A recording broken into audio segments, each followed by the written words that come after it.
Hi, Maggie. It's Maggie Q from Nikita.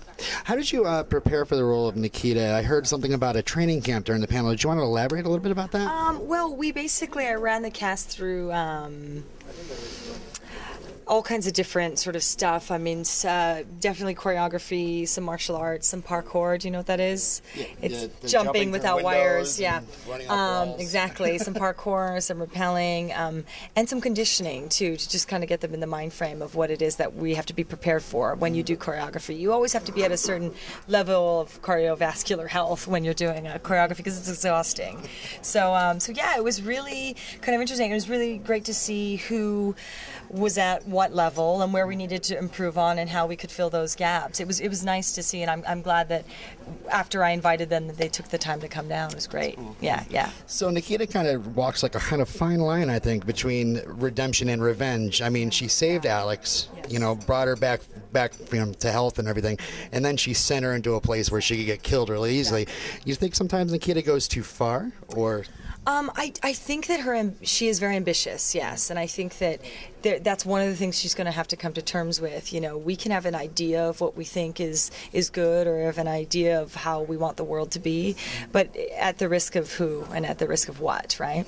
So, she's going to have to probably come to terms with things and people she's put in dangerous positions for sure, because you can't have it all, right? Yeah. So you wear a lot of disguises on the show here and there. Is there, you really enjoy doing that? Is there a favorite one, or maybe an upcoming one that we can look forward to? I think, we haven't really done the wig alias thing yet. I think that's always going to be a fun thing to look forward to, but at the moment we're just trying to be as practical as possible with her sort of disguises and her sneakiness. I think the funnest for me is just sort of when she's kind of like broken down and kind of, in the background. I think that's the funnest because, you don't have to do the prim and proper and pretty thing. I particularly like the one where you're like the fashion designer. You came in, acted like you're in charge, and then it just switched. Guys really like that look, actually. And it was kind of funny because, she comes in being very sweet and then she wants to totally just kill the grabs bitch. the girl's arm. Are there any funny stories behind the scenes you want to talk about? Any pranksters on the set? God, I would, and I always do pranks on movies. Always. Like my last movie, our outtake reel our gag reel is amazing. But I feel like we have no time. But I do have a nickname for Shane. He's going to get so mad at me if I tell him.